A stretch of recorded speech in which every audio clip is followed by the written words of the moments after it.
En Fundación Quiera tenemos claro cuál es nuestro objeto social: los niños y jóvenes en vulnerabilidad, específicamente aquellos en riesgo o situación de calle. Trabajamos para darles la oportunidad de tener un mejor presente y un futuro más esperanzador. Para continuar las actividades del Congreso, daremos inicio a la conferencia Enfoque de Derechos Humanos, impartida por Juan Martínez Pérez, director ejecutivo de la Red por los Derechos de la Infancia en México, REDIM. Juan Martín Pérez García es psicólogo por la Escuela Nacional de Estudios Profesionales Zaragoza, de la Universidad Nacional Autónoma de México, UNAM. Desde 2010 es director ejecutivo de la Red por los Derechos de la Infancia en México, REDIM. De 2015 a 2019 fue secretario ejecutivo de la Red Latinoamericana y Caribeña para la Defensa de los Derechos de la Infancia y Adolescencia, REDLAMIC. En 1994 fundó el Caracol AC, una ONG especializada en la promoción y defensa de derechos humanos de las poblaciones callejeras. Diseñó y coordinó la estrategia de incidencia política de la REDIM para lograr el Sistema Nacional de Protección Integral. Es uno de los rostros visibles de REDIM en la construcción de la Ley General y de 10 por Infancia MX.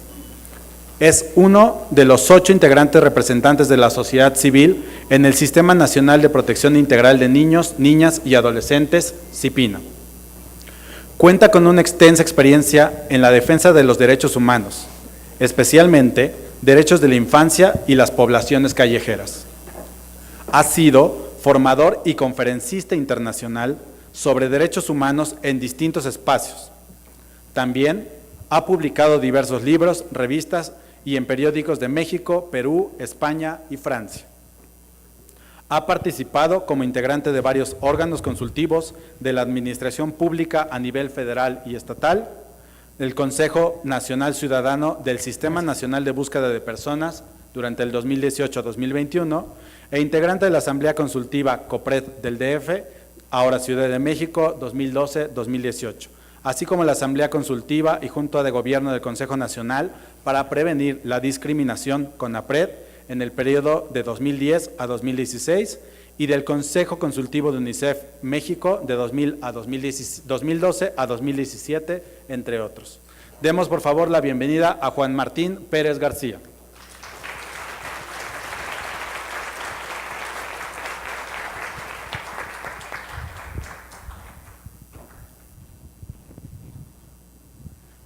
Gracias.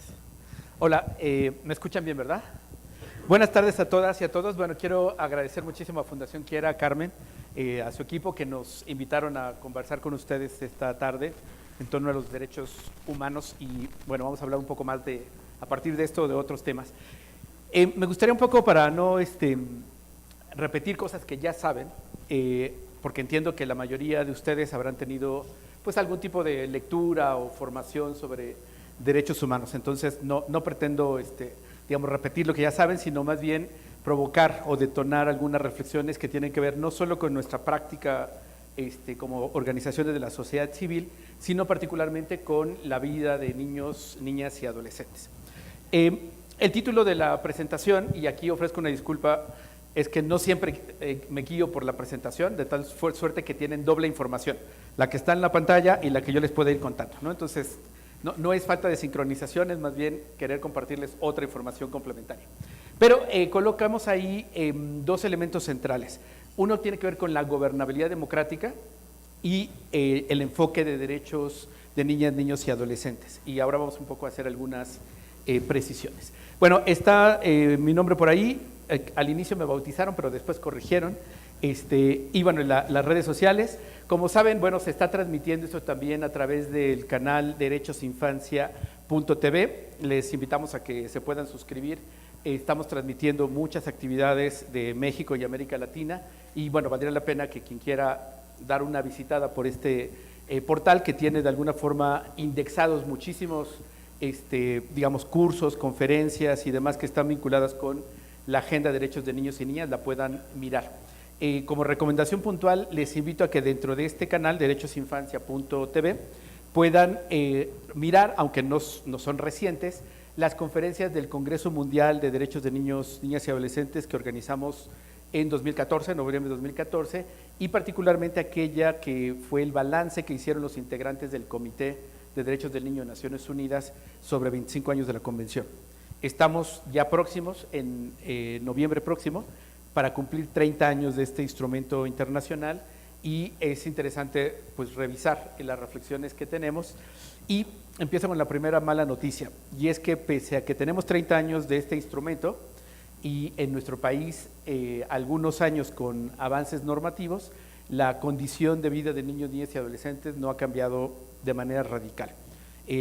La existencia de nosotros como organizaciones, el trabajo particular que hacen ustedes cada día da cuenta, les va dando reflejo de que una cosa es los tratados internacionales, los marcos normativos, los papeles, y otro es la vida cotidiana y la vida real de las niñas, los niños y los adolescentes. Entonces vamos a estar jugando entre lo que debería ser, lo que en términos de ley está establecido, y lo que tiene que ver con la vida cotidiana de los niños y niñas con los que trabajamos. Les contextualizo solamente para ubicarnos en términos de datos generales. Nuestro país está más o menos integrado por unos 123, 25 millones de habitantes, de los cuales 40 millones, casi 40 millones, 39 millones y un poco más, son niños, niñas y adolescentes, es decir, de 0 a 17 años de edad. 1 de cada 3 personas en México son menores de 18 años de edad. Yo suelo hacer una metáfora visual y a veces chistes malos, los anticipo, no tienen que reírse, ya estoy preparado emocionalmente para que no se rían de eso. Pero si nosotros imagináramos la potencia de un motor, digamos, ¿qué sucede si estamos perdiendo o no aprovechamos la potencia del 32% de ese motor? Pues que no llegamos muy lejos. Exactamente lo que está pasando en este país. Nuestro país, no solo en esta administración, esto es como, parece que está en el código genético de los políticos y las políticas mexicanas, invisibilizar a la infancia. Salvo el 30 de abril, por supuesto, que todo el mundo se toma una foto con los niños cargándoles, dándoles besos, aunque sea fuerza, ¿no? También hay fotos de esas, porque es para la imagen, digamos, pero no están en la agenda pública. Y reitero, no es un tema de un partido, de un gobierno, es en realidad una constante. Estamos hablando casi de 40 millones de ciudadanos y ciudadanas que no son parte de las definiciones de este país, pero que lo que se decide lo gozan y en general, en la gran mayoría de los casos, lo sufren. Por ejemplo, ¿les suena algo a ustedes como austeridad republicana? Recortes, estancias infantiles, en nuestra carta de amor que nos dirigió Andrés Manuel el 14 de febrero, ¿se acuerdan de esa? Donde dice que ningún peso del presupuesto federal tiene que ir a las organizaciones sociales. Fue mala leche, ¿no? El 14 de febrero precisamente. Yo no sé si lo planearon, pero puedo asegurar que fue con toda la mala leche. ¿Qué significa? Que los niños y las niñas con los que vamos trabajando, las organizaciones, que dicho sea de paso, subsidiamos mucho de lo que el gobierno o el Estado mexicano en su conjunto no hace, no solamente no se está cumpliendo con las obligaciones de ley establecidas, sino que incluso hay un señalamiento poco afortunado o malintencionado, asegurando que hay corrupción. Lo cual nadie de aquí puede decir que no suceda. Lo que sí tenemos que seguir exigiendo son las carpetas de investigación, porque cualquier persona que acusa está obligada a comprobar. Y si no hay carpetas de investigación, usar el concepto de corrupción es demagogia o mala leche, ¿no? Regreso nuevamente al 30%, 32% de la población y los datos que tenemos. De esos casi 40 millones de niños, niñas y adolescentes, el 53% son pobres, casi 22 millones. De esos 22 millones, 4.7 millones son o viven pobreza extrema. Imagínense 4.7 millones de habitantes de este país, la mitad de los que oficialmente representan la Ciudad de México.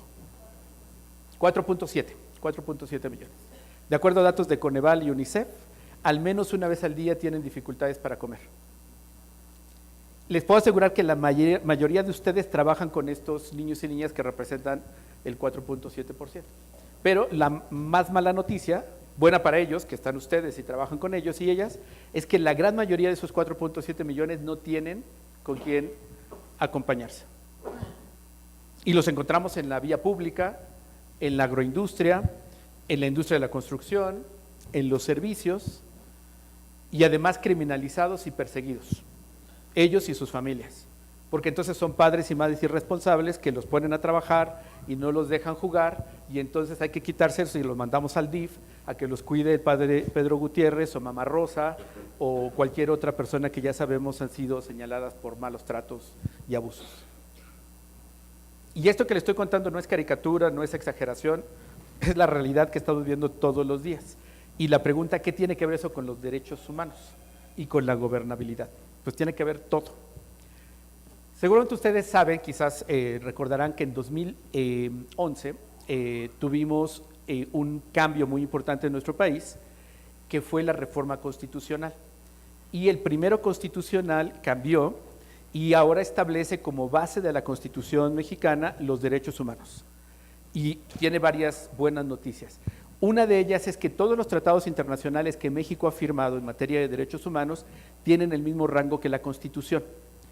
Esto se define, no tienen que aprendérselo, si quieren anotarlo para investigar después, está padre, se llama control de convencionalidad difuso o difusa. Es decir, si una normativa, imaginen una normativa municipal,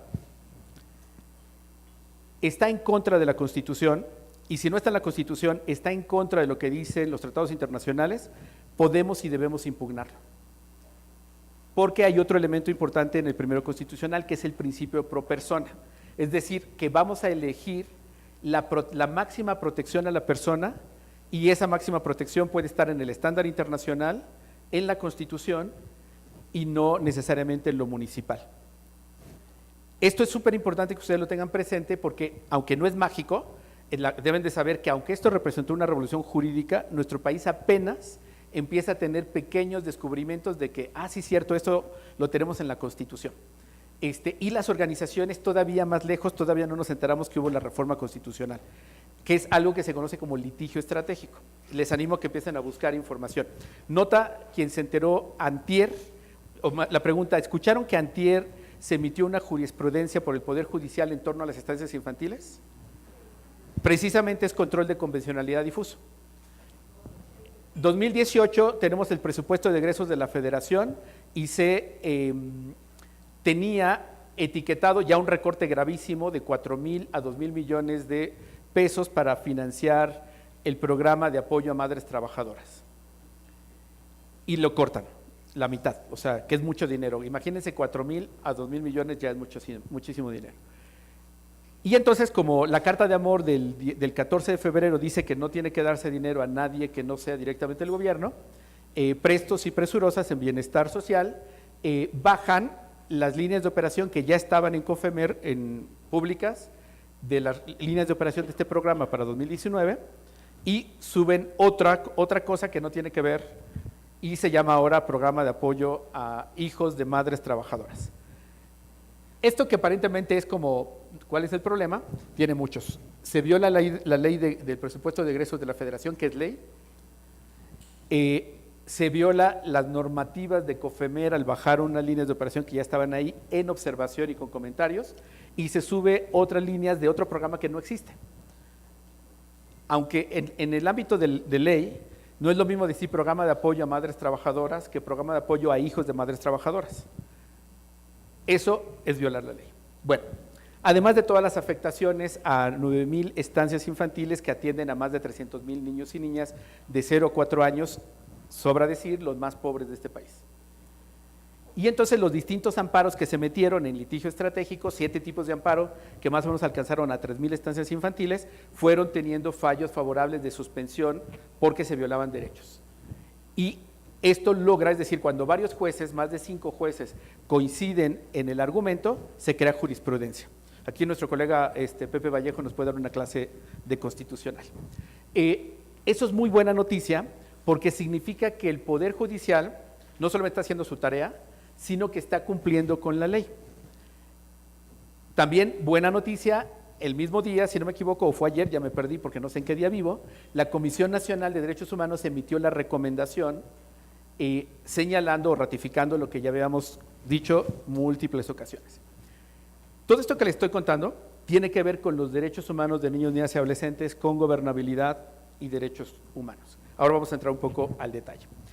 Con toda confianza pueden, si yo estoy hablando un poco en clave Morse, si esto de control de convencional difuso no quedó claro, lo podemos explicar un poquito más o pedimos apoyo para explicarlo. No se queden con dudas, vamos un poco avanzando, ¿no? Ahora vamos a hacer ahí. Miren, solamente esta es una descripción, hay cientos de conceptos para explicar los derechos humanos. Retomo una que me parece que es muy básica y que puede ayudar, ¿no? Vamos a leerlas juntos. Los derechos humanos son un conjunto de exigencias éticas y sistemas de valores inacabados y en continua evolución, debido a cambiantes condiciones socioculturales que tienen su expresión en normas jurídicas nacionales e internacionales que imponen deberes al Estado y conceden facultades a las personas y que tienen como fin el reconocimiento de la dignidad humana como valor superior a otros. Ahí vienen los chistes malos. Ya ven que están ahora de supermoda los tatuajes y que por cierto hay unos muy bonitos, a colores incluso. Pueden quizás alguna parte de esta frase tatuársela para que sean ustedes portadores vivos de la promoción de derechos, ¿no? Que creo que podría ser interesante.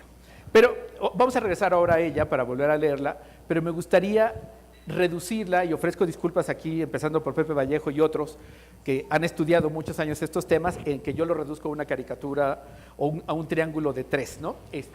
Pero me gustaría que vamos a ponernos todas y todos unos lentes triangulares, ¿no? Unas gafas con lentes triangulares. Como vieron un poco en la conceptualización previa, uno de los elementos básicos de los derechos humanos es la dignidad personal. Otro tiene que ver con el proyecto de vida y otro elemento clave son las obligaciones del Estado.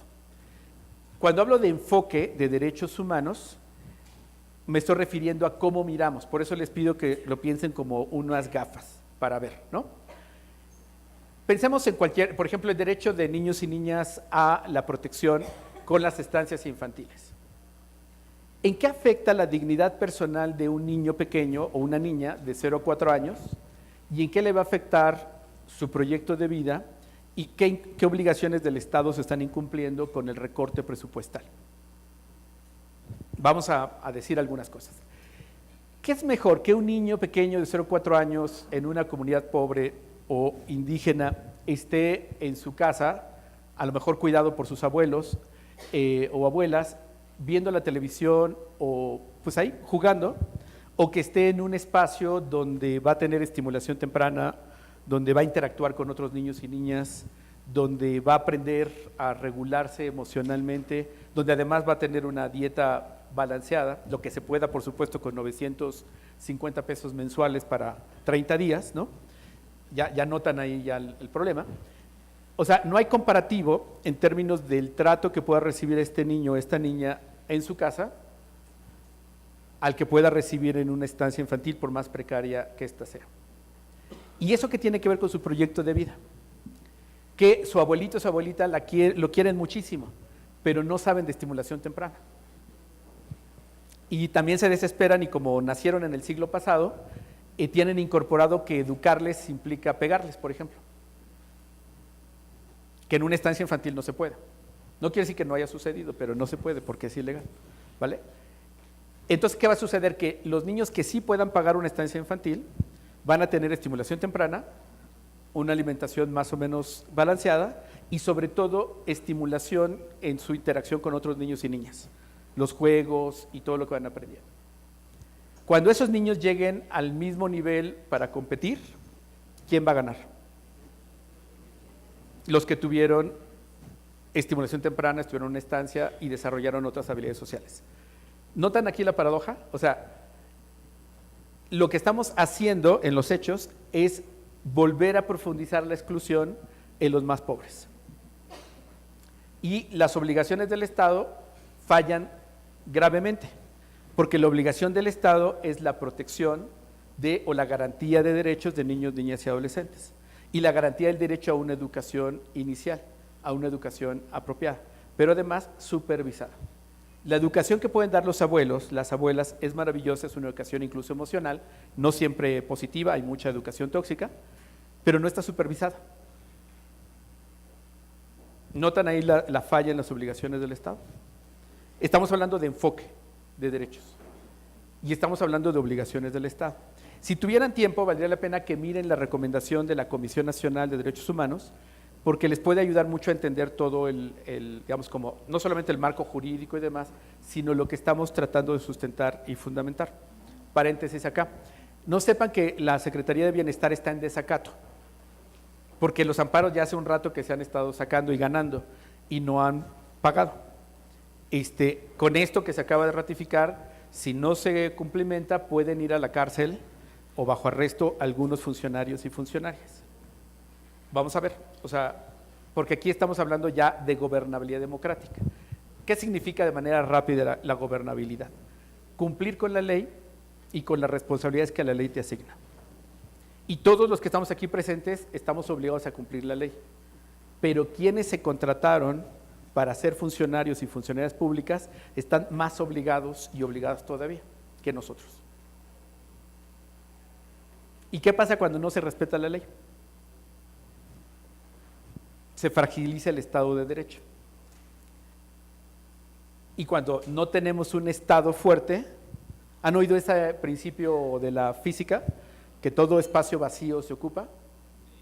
¿Quién ocupa el espacio que deja o los vacíos que deja el Estado? La sociedad, en el mejor de los casos, pero tengo malas noticias. El crimen organizado. ¿Quién está atendiendo a nuestros adolescentes ahora? El crimen organizado. Yo no sé si tengan equipos como nosotros, profesionales, pero lo hacen súper bien, súper bien. ¿Quién está atendiendo a las comunidades más pobres? El crimen organizado. Porque el Estado se ha venido fragilizando, insisto, no es de esta administración, a lo mejor esta administración va a aportar un porcentaje grande de la fragilización, pero ya viene de tiempo. ¿Han oído el tema de la crisis de derechos humanos? No es un invento de extranjeros que quieren atacar el himno nacional y los valores patrios. No. La crisis de derechos humanos está sustentada con indicadores cuando nuestro país ha sido promotor, debes de saber que nuestro país ha sido de los principales promotores de todos los tratados internacionales en materia de derechos humanos. Nuestro país y la diplomacia mexicana tiene un gran prestigio internacional porque defienden los derechos humanos en todos lados, menos aquí. Aquí hay un doble rasero. Pero fíjense que están ahora, esta administración, sí puedo decirlo, no las anteriores, que traen una moda bastante curiosa. No quiero poner una etiqueta psicológica, pero resulta que algo que es muy malo para la política pública, para los derechos humanos, ahora es positivo. Les voy a poner un ejemplo. Resulta que a los niños y niñas migrantes, saben que tenemos una crisis, ¿verdad?, de migración en general, pero niñas migrantes, que vienen huyendo de sus países por violencia, el crimen organizado no solamente está acá, es transnacional. Los oficiales de protección de la infancia determinan el interés superior de esos niños y niñas y los deportan al 86%. No sé si notan el eufemismo. Es decir, vamos un poco digamos, explicar, a quitarle un poco el velo. Un oficial de protección de la infancia es un agente migratorio. ¿Cuál es el mandato de un agente migratorio? Que si la persona no tiene sus papeles en regla, lo deportan. Y entonces yo soy agente migratorio y me pongo este chalequito azul, que es la primera vez que lo saco en este periodo porque como que no quedaba en otra época. Me pongo yo el chalequito que dice OPI, Oficial de Protección a la Infancia. ¿Qué va a priorizarse? ¿Mi rol de agente migratorio o mi chaleco que dice atrás, que además atrás no lo leo, que dice Oficial de Protección a la Infancia? Pues mi rol y mi naturaleza de agente migratorio. A un policía, póngale un chaleco y mándelo a trabajar con adolescentes. Los va a criminalizar por más buena voluntad que tenga ese policía, porque su función, su formación, La selección como se dio tiene otro sentido, tiene otro, vamos a llamarlo otra matriz cultural. El eufemismo es que nos digan que están mandando a su país de origen al 86% por el interés superior de la niñez. ¿Sí notan esto? Entonces hay que tener enfoque para poder leer los discursos. No sé cuál sea la valoración de ustedes, yo lo digo en público y en privado, pero tenemos ya comenzar a hacer incidencia en los Estados Unidos, concretamente en la oficina de Trump, que es nuestro presidente ahora asignado. No por votación, tristemente, sino porque el propio Estado mexicano le dio ese rol.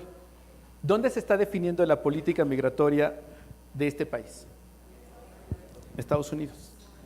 ¿Es claro o no es claro que se negoció a la población migrante a cambio de los aranceles? Evidente, pero salimos con la dignidad intacta. ¿Notan el discurso? ¿Por qué estoy hablando de esto? Y tiene que ver precisamente con gobernabilidad que vamos a ver ahora. Regresemos al texto. Son un conjunto de exigencias éticas y sistemas de valores inacabados en continua evolución, debido a cambiantes condiciones socioculturales que tienen su expresión en normas jurídicas nacionales e internacionales que imponen deberes al Estado y conceden facultades a las personas y que tienen como fin el reconocimiento de la dignidad humana como valor superior a otros. La dignidad de las personas migrantes, hablemos de niños, niñas y sus familias, de acuerdo al artículo 4 constitucional que establece el interés superior de la niñez ante cualquier acción de un funcionario o una funcionaria pública, está claramente en duda si pensamos que se negociaron los aranceles a cambio del control migratorio.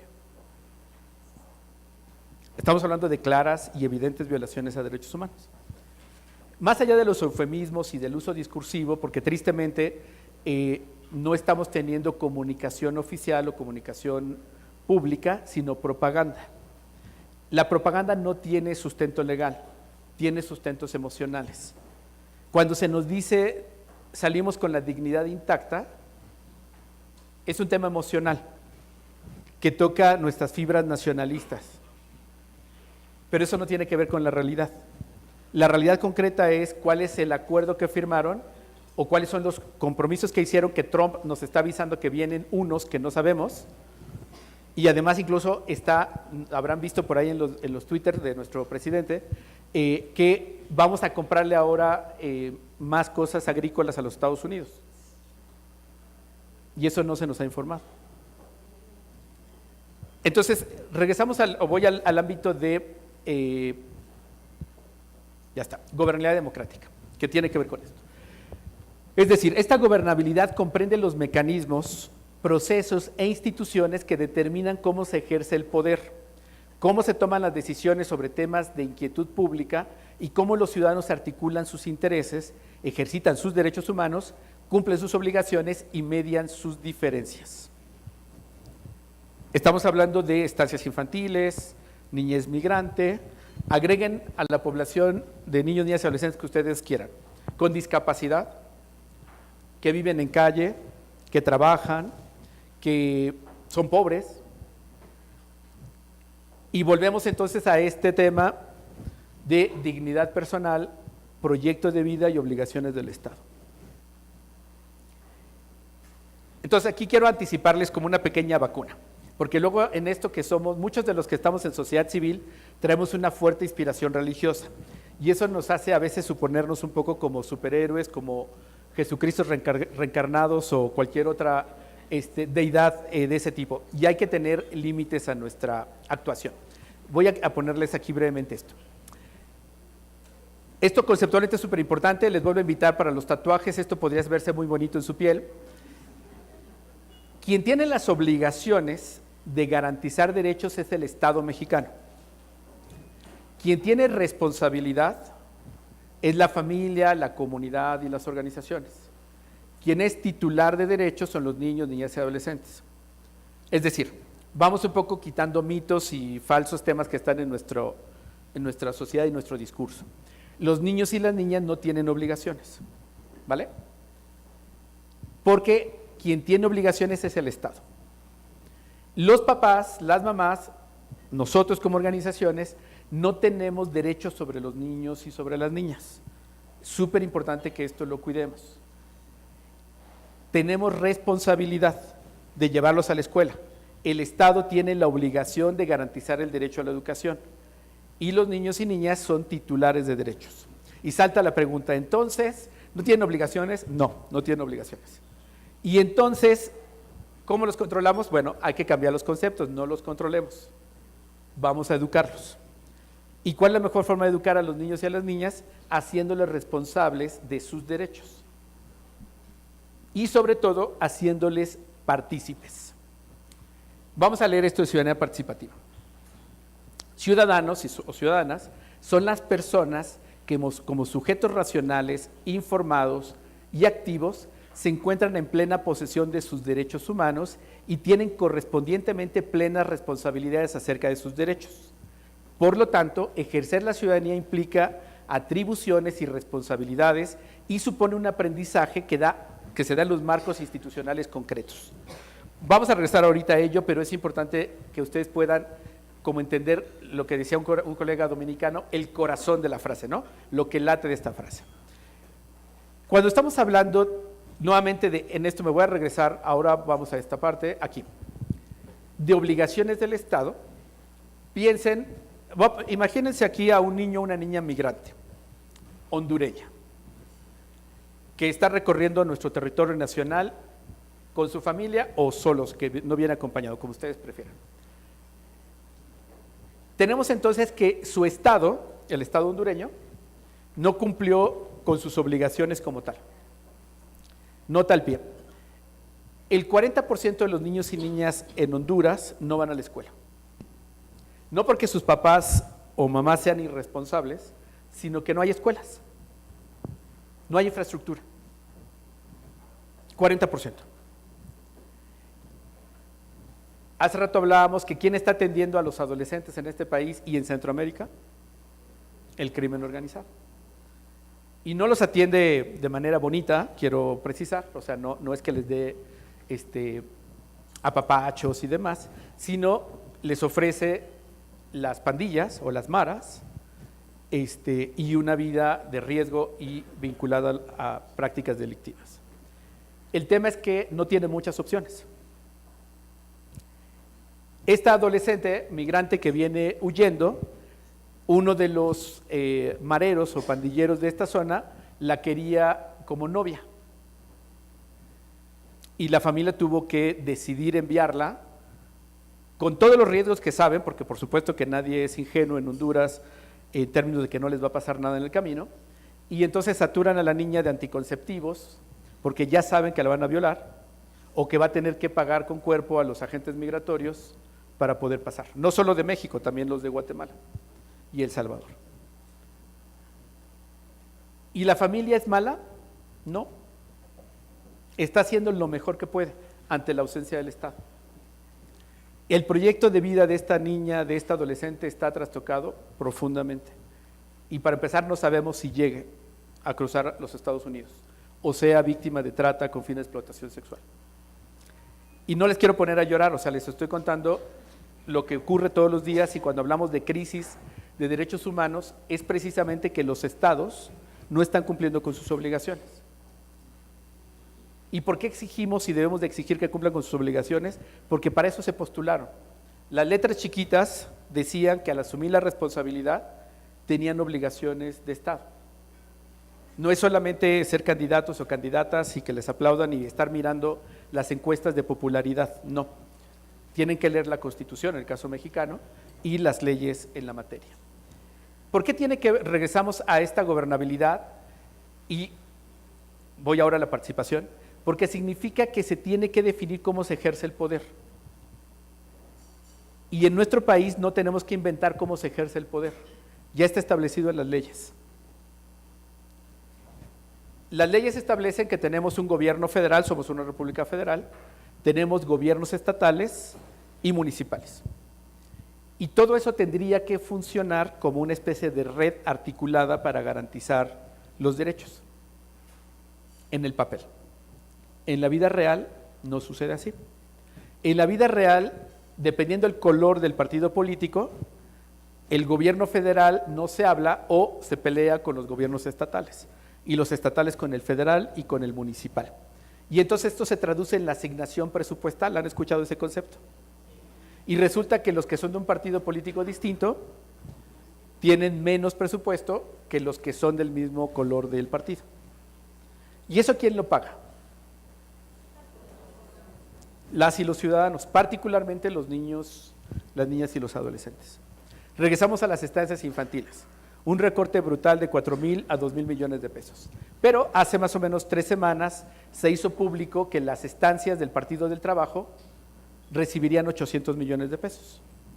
Pese a que en una mañanera el presidente había dicho que no podían hacer eso porque serían incongruentes de haber quitado el dinero a las estancias y darle a un partido que le promovió y le ayudó a llegar a la presidencia, darles dinero.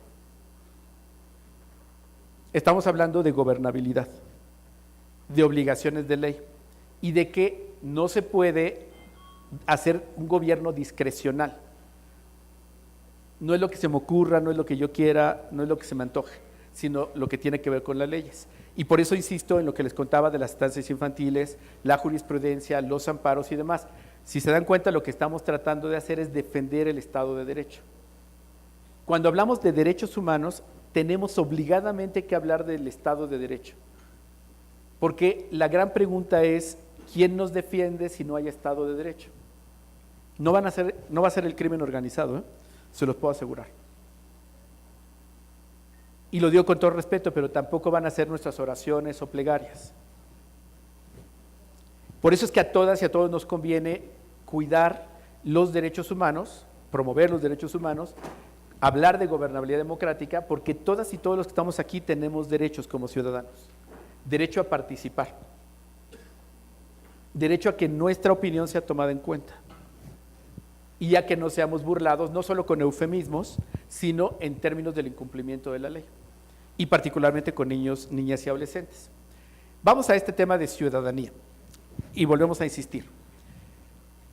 Los ciudadanos somos personas que como sujetos racionales, informados y activos se encuentran en plena posesión de sus derechos humanos. Tenemos un gravísimo problema cultural, y es que a los niños y niñas de este país no les damos el carácter de ciudadanos y ciudadanas. Y no me refiero solo al gobierno, al Estado mexicano, me refiero a nosotros mismos, a nosotras. ¿Cuántas de nuestras instituciones están trabajando reconociendo su derecho como ciudadanos y ciudadanas a la participación, a decidir en los temas que les afectan y a construir con ellos incluso nuestros programas? Les puedo asegurar que la mayoría no lo está haciendo. Sí puedo asegurarles que la mayoría lo estamos hablando, pero estamos enfrentándonos con muchas rupturas en nuestros paradigmas y en la forma en la que estamos mirando los procesos educativos. Tenemos que, así como le exigimos al Estado, comenzar a exigirnos a nosotras y a nosotros mismos, porque esto nos toca a nosotros. Precisiones conceptuales, que, perdón por regresarles al bachillerato. Cuando hablamos del Estado mexicano, nos estamos refiriendo a sus instituciones y sus órdenes de gobierno. Los órdenes de gobierno, es decir, la administración actual de Andrés Manuel y la que pueden estar en los gobiernos estatales son administraciones, pero el Estado es más grande que una administración. Les cuento una anécdota frustrante, personal, que tuve hace unos años.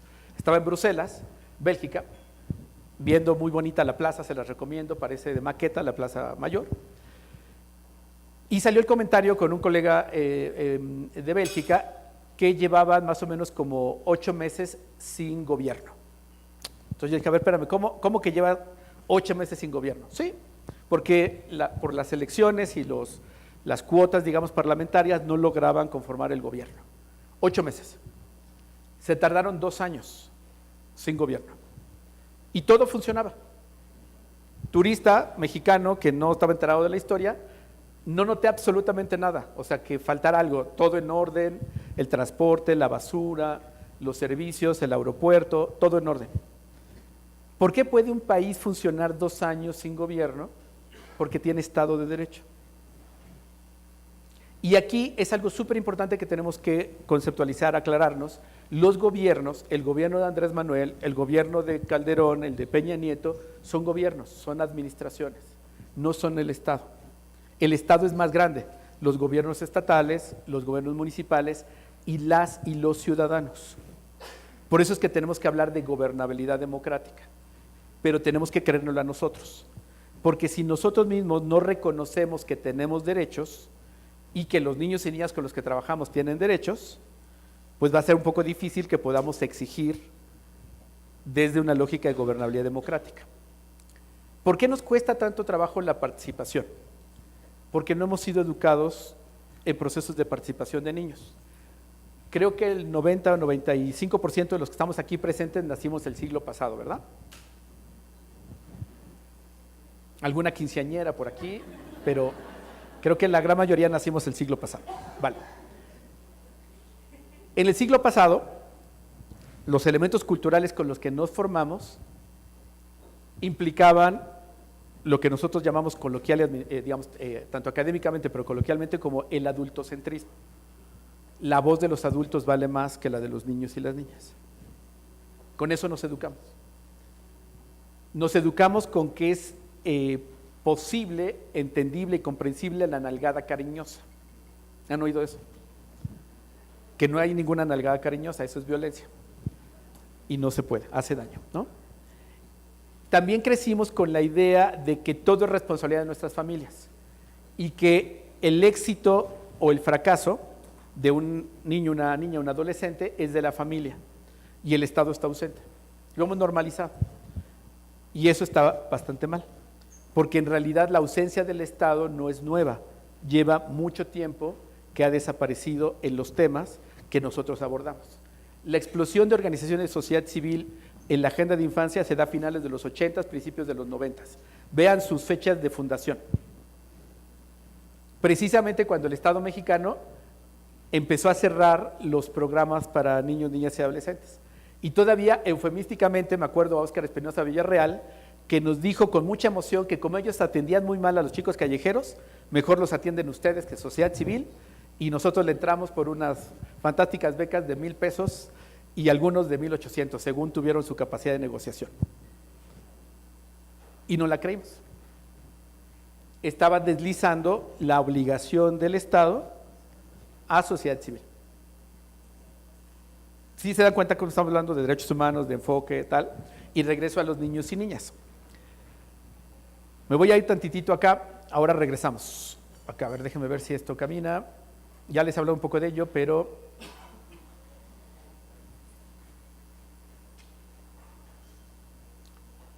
a ver si es el otro. Miren, si nosotros hacemos el ejercicio de reconocer a niños y niñas como ciudadanos o ciudadanas de pleno derecho, les invito a nosotros en el ámbito de derechos humanos hablamos que los derechos pueden ser derechos llave. Así literal, una llave abre una puerta y permite que entremos todos, ¿no? Que entren otros derechos.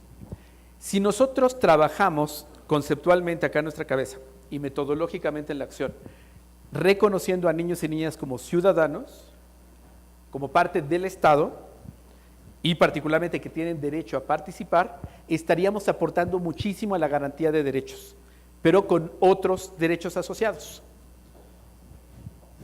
Ven ustedes, aquí tienen, del lado derecho para ustedes, el derecho a la información.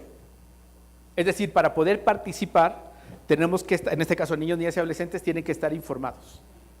Ya les estaríamos ayudando a garantizar el derecho a la información. Tendríamos también la posibilidad de que se puedan expresar libremente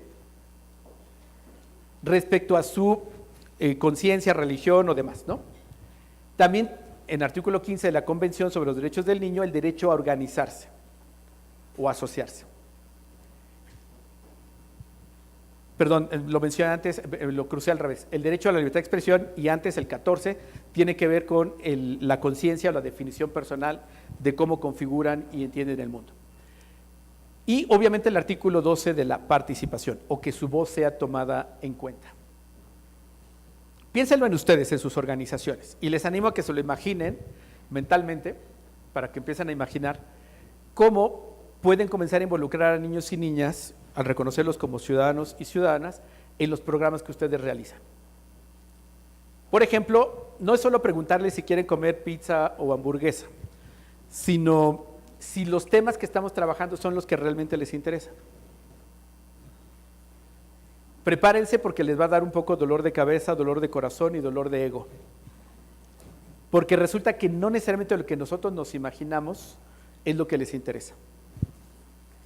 Entonces requerimos mucha madurez emocional, ¿no? Hay muchos cursos en línea de inteligencia emocional que nadie ve, pero sería interesante también que puedan darse una paseadita por ahí. Porque lo primero que tenemos que reconocer es que, más allá de nuestra buena intención, no lo hemos estado haciendo bien. Y hay una paradoja, porque estamos trabajando con niños, niñas y adolescentes en el papel, en nuestra imaginación, pero no con las personas.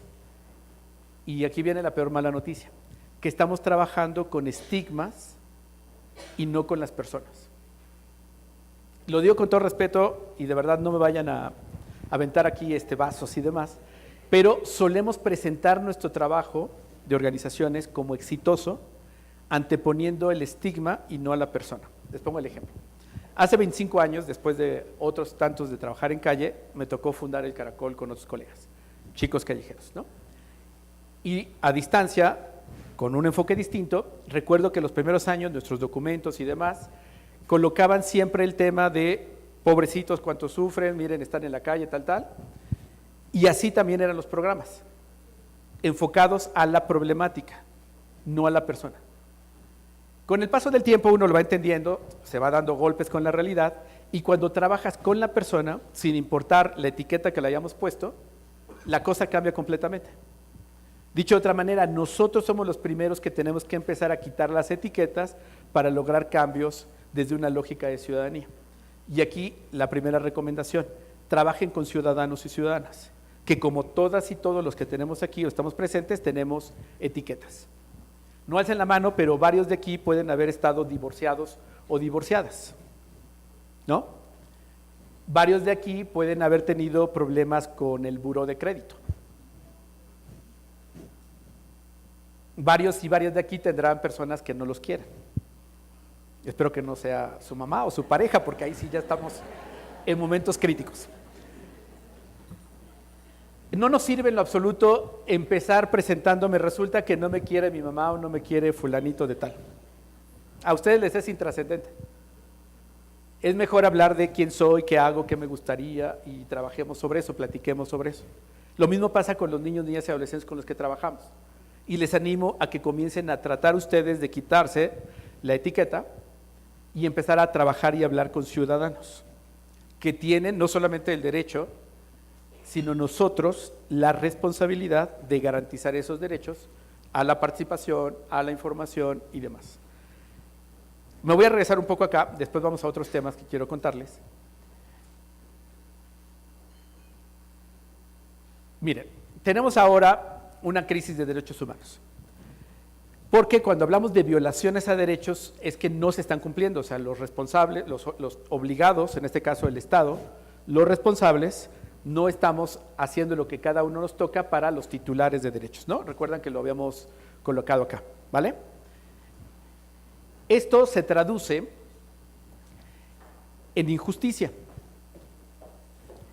Ya les hablé de la fragilidad institucional y obviamente la desigualdad. Empecé comentándoles temas de pobreza, ¿no?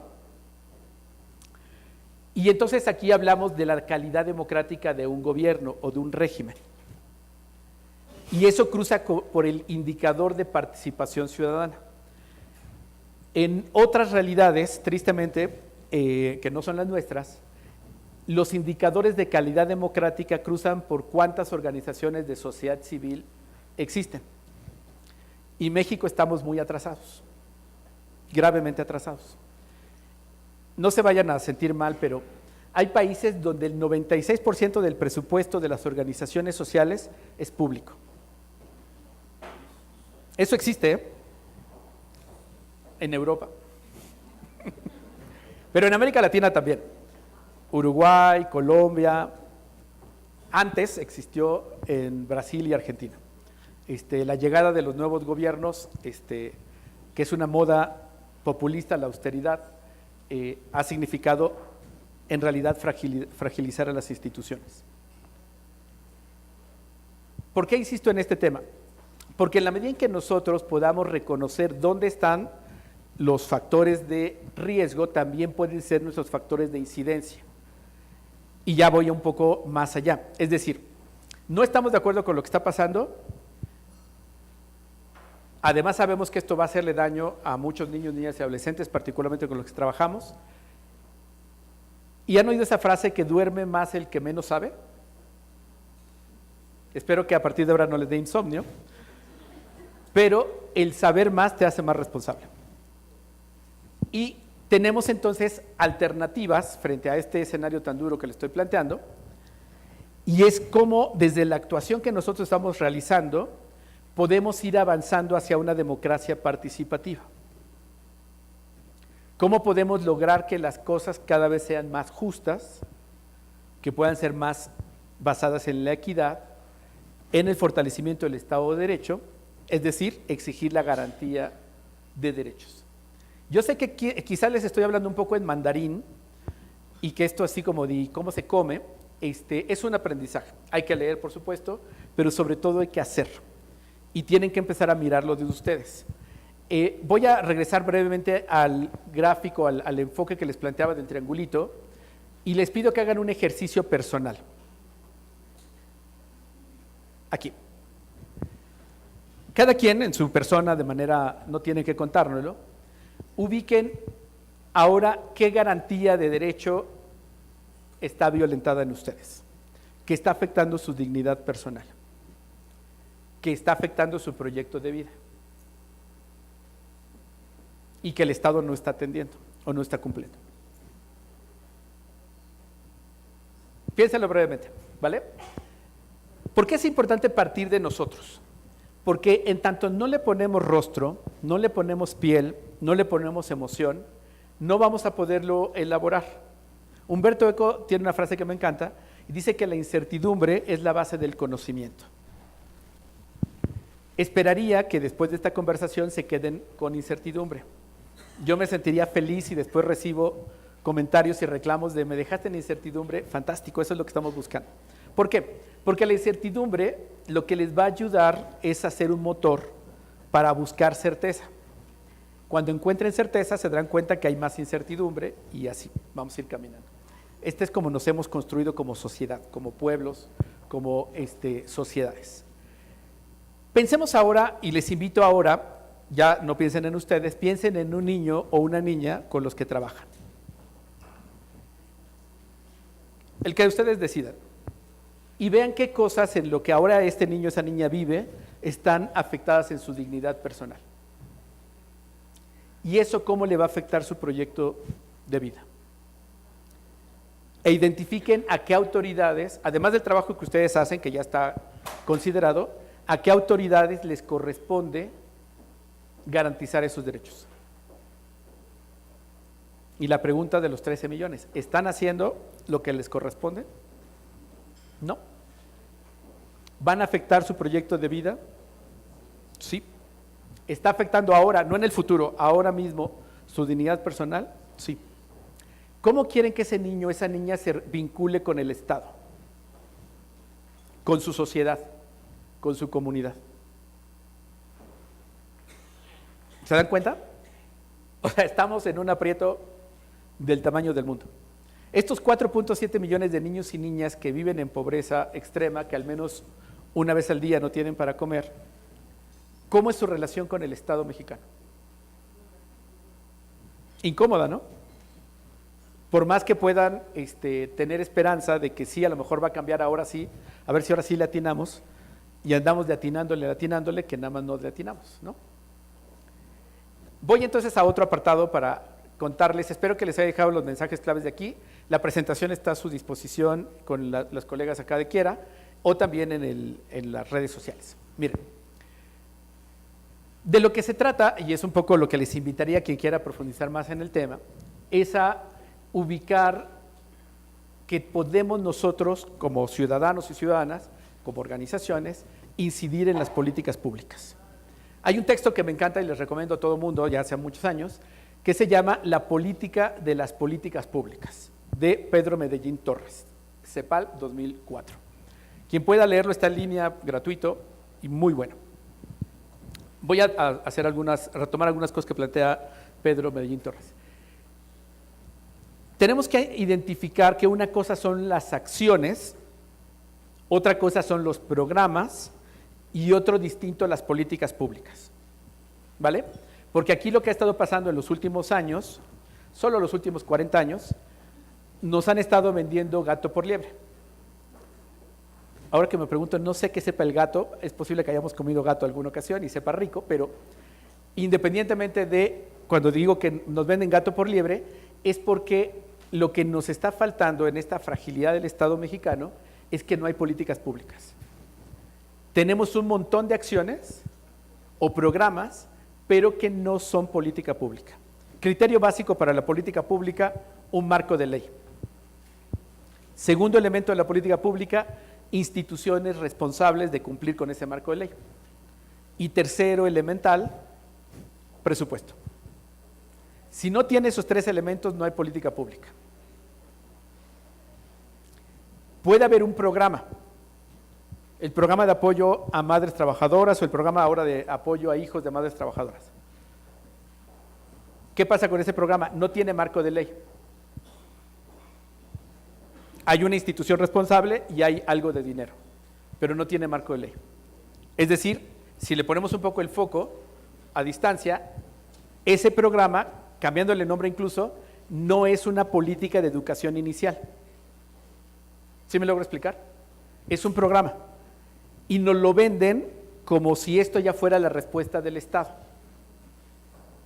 Pero eso ya viene de tiempo. No sé si sea cierto eso que dicen en la historia, que intercambiamos oro por vidrios y espejitos, pero si es así, se nos quedó en la herencia intergeneracional de la pobreza.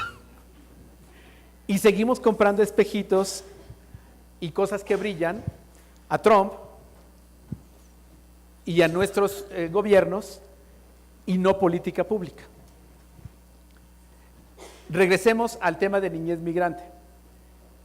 ¿Tenemos una política pública para niñez migrante? No.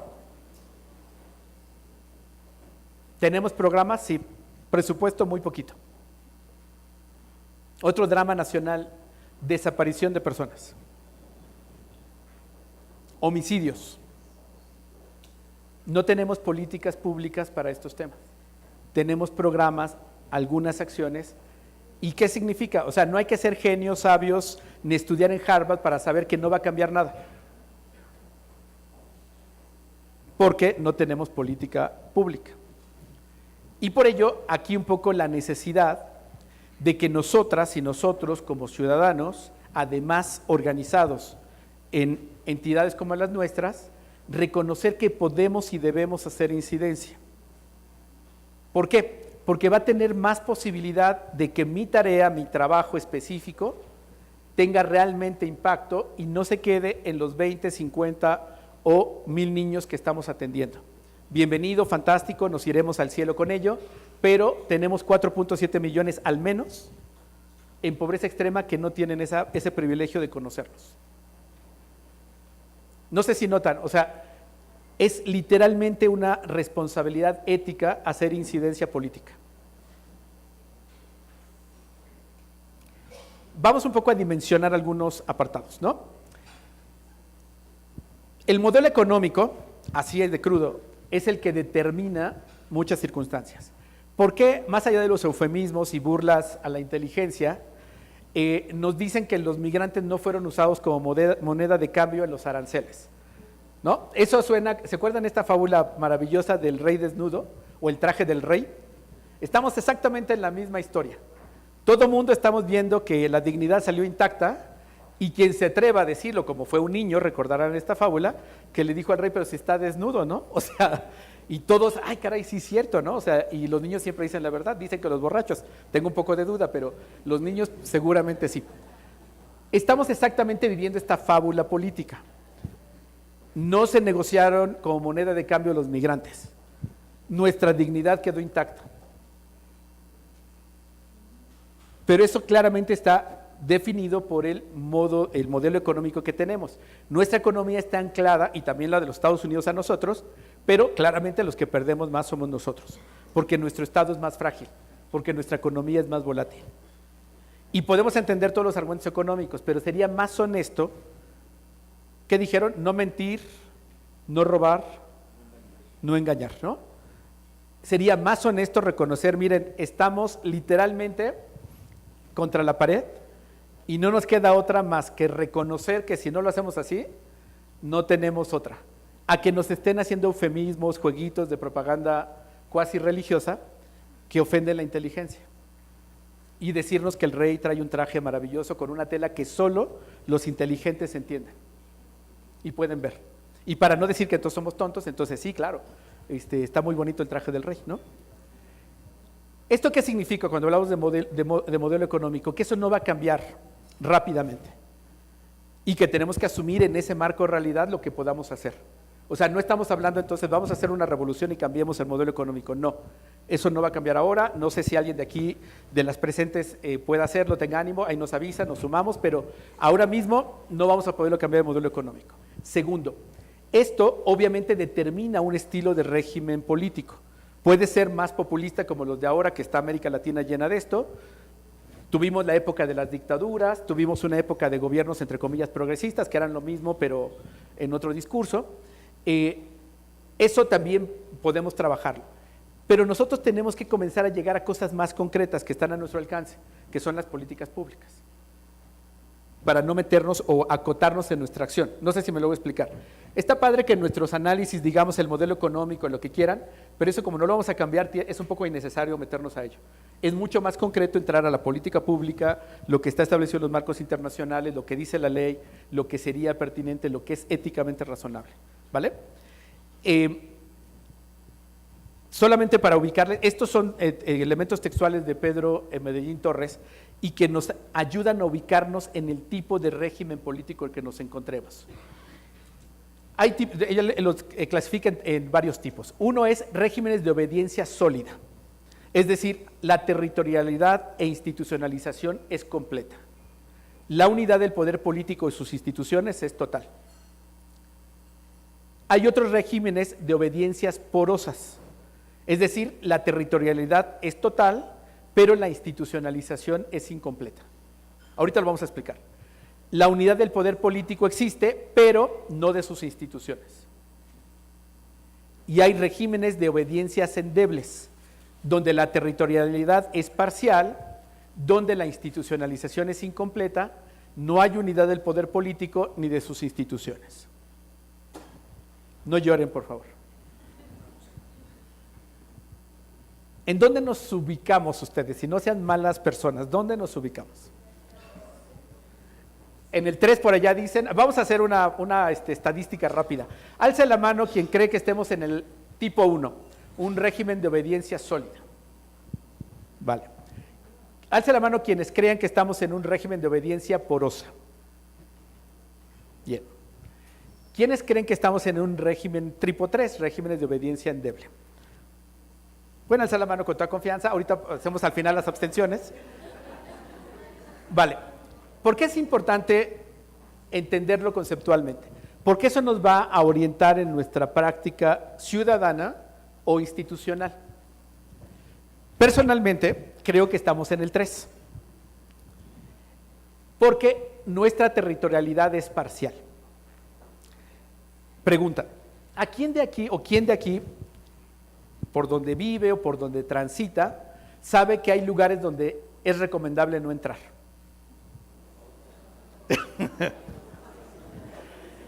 ¿Quiénes de aquí les ha tocado tener que dejar o sacar su programa de apoyo a niños y niñas en un territorio o porque ya no hay condiciones o porque les pidieron amablemente que se retiraran? A veces acompañados de unas bonitas armas bastante modernas. Eso está pasando en Guerrero, en Veracruz, acá en Iztapalapa, en Gustavo Madero, está sucediendo. Entonces quiere decir que el Estado y sus instituciones y sus leyes no están en todo el territorio, que hay segmentos de territorio que no están bajo control del Estado. Institucionalización incompleta. Es decir que en todo el país las instituciones no operan literalmente en plenitud, de los distintos órdenes de gobierno, federal, estatal, municipal.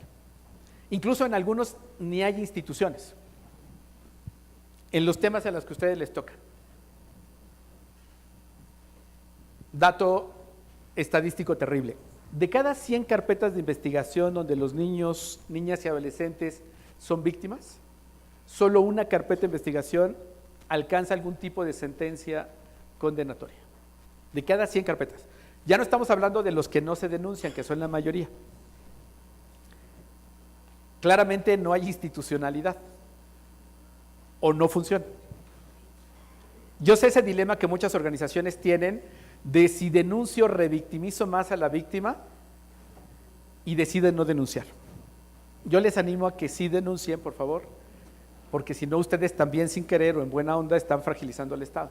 Pero acompañen a las víctimas sabiendo que no hay todas las condiciones para que sean bien tratadas, blíndenlas lo más posible, pero no dejen de denunciar. Esto nos pasa mucho con el abuso sexual. 8 de cada 10 casos de abuso sexual, saben ustedes, ocurren en el contexto familiar o de protección. Familia, iglesias, centros deportivos, las personas que tienen que cuidar a niños, niñas y adolescentes. Y muchas de ellas quedan en impunidad total, ¿vale? Regreso a la institucionalidad incompleta, pero vamos a lo otro. ¿El poder político está unido en nuestro país? No. Ahora hay un poder hegemónico que no va a durar mucho, o sea, no sé, 3 años, 4 como más, porque como recordarán, la composición que ahora tiene Morena, el 67% es de expriistas. Es decir, vivimos un neopriismo.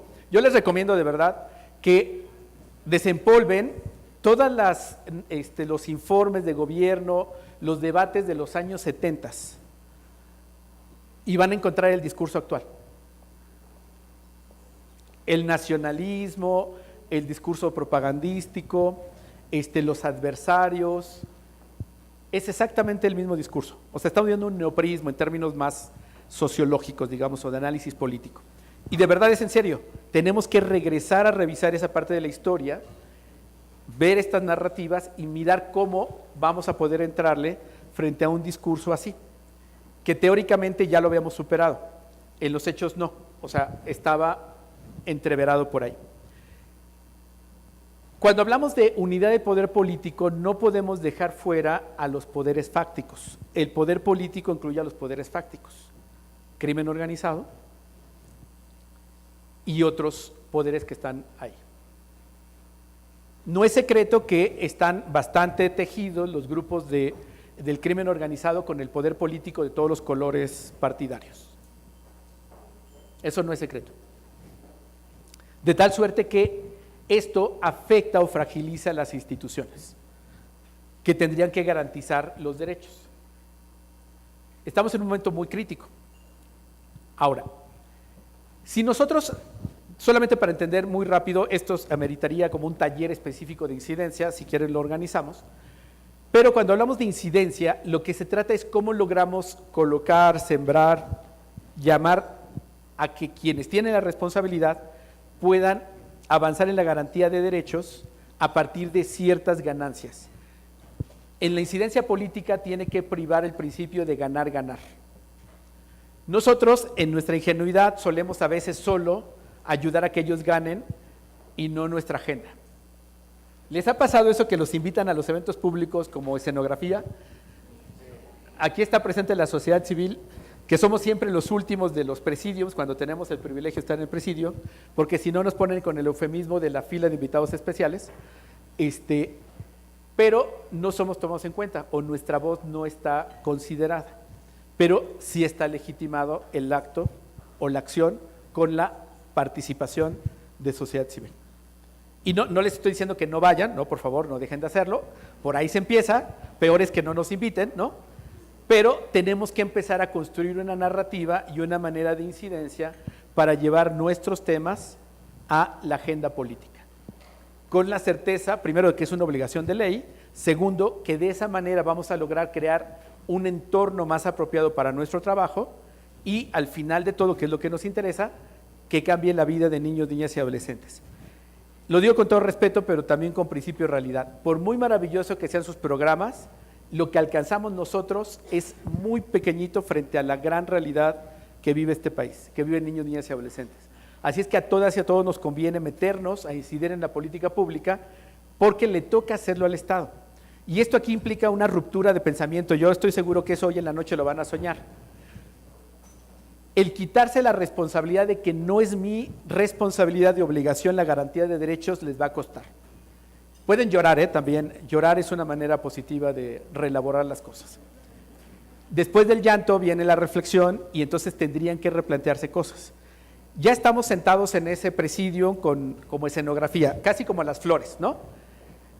¿Cómo aprovechamos ese lugar para poder comenzar a colocar nuestro tema? Tenemos que, en el discurso de ellos o de ellas, los políticos, ubicar cuál es el tema que engancha con el nuestro en la garantía de derechos y colocarlo como ganar-ganar. A ti te conviene cumplir porque es tu obligación y a nuestra agenda le va a convenir porque va a quedar reflejado y garantizado el derecho. Esto es un proceso gradual que hay que hacer planes de incidencia y demás, pero les puede ayudar. El que lo logremos colocar con un funcionario o una funcionaria no es garantía, ¿eh?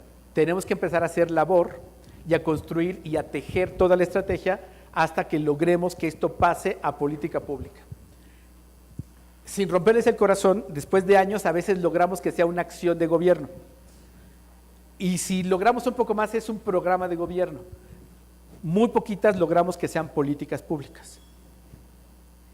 Les voy a poner así rápido una estrategia que hicimos hace un rato. Niñez desaparecida. Empezamos a usar dato público, no sé si ustedes sepan, es gravísimo, tenemos oficialmente 40,000 personas desaparecidas, oficialmente. De los cuales un poquito más de 7,000 son niños, niñas y adolescentes. Particularmente mujeres adolescentes, de los 13 a los 17 años de edad. Hay una epidemia brutal de este tema. Todas y todos recibimos todos los días en nuestros chats una petición de ayuda y no siempre sabemos qué pasó con las chicas. La gran mayoría quedan desaparecidas. Usamos el dato público y lo empezamos a colocar en los diálogos, en los medios, con casos concretos, y eso comenzó a llamar la atención con otros colectivos de familiares de víctimas. Lo llevamos a la Comisión Interamericana en una audiencia pública, una audiencia temática, lo estuvimos colocando en todos los espacios que dejaban el Senado, la Cámara de Diputados, con todas las autoridades, con la Secretaría de Gobernación, y cuando se discutió la ley sobre desaparición, estábamos ahí.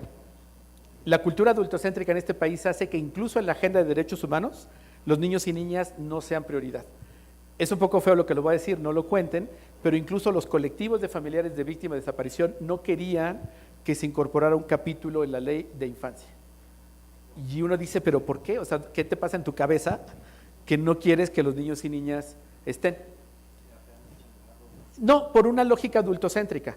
O sea, bajo la lógica de, son estas adolescentes que se enojan con la mamá y se van de casa y entonces, ¿para qué las metemos aquí? Y así, todo lo que estoy diciendo es así dicho, distraer recursos. Tuvimos que hacer labor detallada, cuidadosa, con claves, personas específicas para mostrar evidencia que no, que por supuesto que existen esas adolescentes que se pueden enojar con su mamá, eso por supuesto que pasa, pero los registros nos daban cuenta de que seguían desaparecidas. Y la georreferenciación que lo tenemos, está en mapas por si lo quieren ver, daba cuenta que eran patrones y que eran redes del crimen organizado. Bueno, independientemente de lo que ellos opinaran, nosotros ya lo teníamos amarrado y quedó en la ley, el capítulo segundo. Después viene la conformación del Sistema Nacional de Búsqueda de Personas Desaparecidas. Y somos parte del Consejo Nacional Ciudadano, nombrado por el Senado, de este Sistema Nacional de Búsqueda. Y lo que estamos buscando es que el Sistema Nacional de Protección Integral, el CIPINA, se articule a través de las Procuradurías de Protección con este Sistema Nacional de Búsqueda de Personas Desaparecidas. Porque, no les tengo que contar algo que ustedes no sepan, pero nadie busca a los desaparecidos en este país. ¿Han oído la alerta Amber? Un timo total, un engaño total. Porque es un llamado a todas, aquí yo les digo, ¿qué creen que no encuentro mis llaves? Y ustedes dicen, va, fantástico, que ojalá las encuentres, ¿no? Distinto a que todos y todos nos levantemos y empecemos a revisar dónde están las llaves, porque si no, no puedes sacar el carro del estacionamiento. No traigo carro. Bueno, es exactamente lo mismo. La alerta Amber no significa que estén buscando a las niñas y a los niños, y eso nuevamente regresamos al dato duro. Si seguimos teniendo 7,000 desaparecidas, es porque no las buscan. O, entre comillas, la búsqueda es insuficiente. Quien quiera profundizar más en esto, les encargo mucho que puedan leer las investigaciones e informes que se han hecho sobre desaparición de niñas y mujeres en el Estado de México. Les puede ilustrar la cruda realidad en la que estamos colocando. Cierro este paréntesis para explicarles lo que sigue. Empezamos con el dato, logramos que se modificara en ley o que se creara en la ley el capítulo específico, estamos en la institucionalidad creada acompañando, conseguimos presupuesto, 456 millones de pesos para el sistema, que no se va a poder ejecutar porque le etiquetaron una cosa presupuestal que impide su ejecución. Esperemos que no haya sido mala leche, sino descuido, pero las malas personas piensan otra cosa. Y entonces ahora viene la implementación. Ya tenemos ley, tenemos instituciones, tenemos presupuesto. Todo eso está fantástico y llevamos 6 años, 4 años, no, 5 o 6 años casi con este tema, pero seguimos teniendo 7,000 niños, niñas y adolescentes desaparecidos.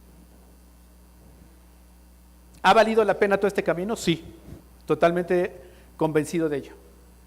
¿Significa que esté cambiando la realidad? No. Tenemos que seguir entonces luchando para que lo que ya tenemos en la política pública, es decir, ley, institucionalidad y presupuesto, ahora realmente cambie la vida de niños, niñas y adolescentes y que los localicen, incluso muertos. Así de duro. Para una familia, el que una persona esté desaparecida, por eso se considera un crimen de lesa humanidad, es un crimen continuo o continuado. El sufrimiento es eterno. Y el solo encontrar un resto para decir ya, tristemente se murió, lo mataron, lo que sea, muchas familias de estos colectivos ni siquiera están pidiendo que procesen a nadie, ni que encuentren a nadie. Es encuentra los restos de mi familiar porque eso me va a dar descanso. Una desaparición, ojalá nunca le pase a nadie de aquí, es como una bomba atómica. Destruye familias, comunidades, entornos, es gravísimo. Y esta es lo que estamos hablando de la crisis de derechos humanos de este país, es eso. O sea, estamos hablando de 250,000 personas asesinadas en una guerra absurda y estúpida, 40,000 personas desaparecidas, ¿y qué creen cuál es la respuesta? Guardia Nacional, 50,000 nuevos reclutas y soldados. ¿Tiene lógica? No, no tiene lógica. ¿Está en el enfoque de derechos humanos? No. Y que nos digan eufemismos como ahora sí vamos a resolverlo, suena padre, pero los indicadores siguen siendo lo mismo. Todos los días se están asesinando a 3 niños, 3.2 para ser exactos, 3.2 niños y niñas y desaparecen 4. Todos los días, en total impunidad.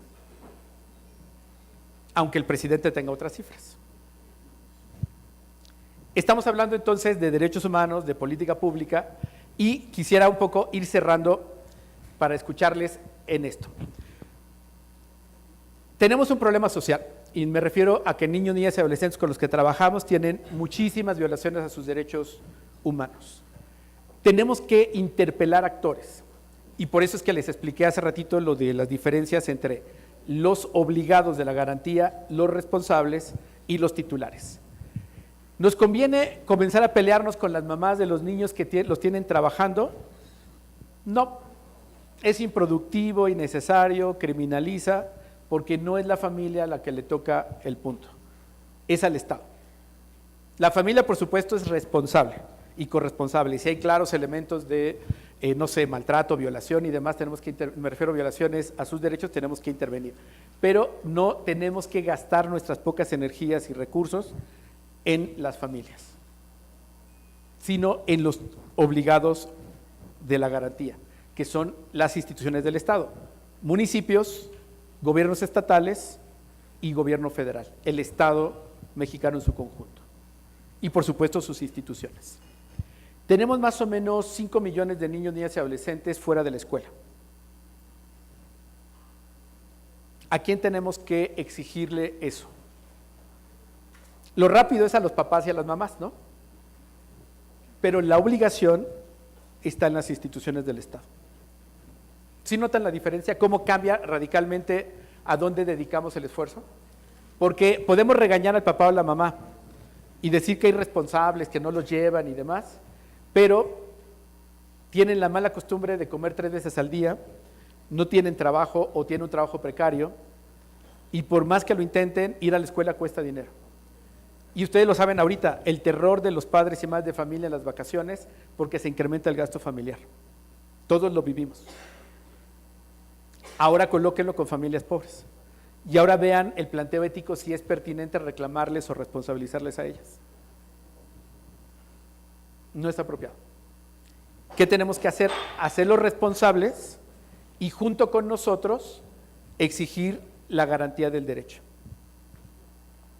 Que cuesta más trabajo, que no es tan bonito, sí, pero es lo que nos va a permitir que realmente logremos cambios. Es muy importante que conceptualmente podamos colocar en el debate público cuando hablamos de derechos, porque regreso nuevamente al tema de los titulares, la responsabilidad y las obligaciones. Para los medios de comunicación que no necesariamente tienen enfoque de derechos, es más rápido responsabilizar a las familias. Mañana es el 12 de junio, Día Internacional contra el Trabajo Infantil. Y mañana van a escuchar mucho de madres y padres irresponsables que ponen a sus hijos a trabajar. El que ustedes puedan comentarle a esos medios de comunicación, a los periodistas, a la gente con la que trabajan, que hay 4.7 millones de niños y niñas en pobreza extrema que al menos una vez al día tienen dificultad para comer, ya puede explicar tantito por qué hay 3.2 millones de niños y niñas de 5 a 17 años trabajando. No lo hacen por deporte extremo, aunque sea emocionante y te puedan grabar en un reality show, no es por eso. Y no va a cambiar.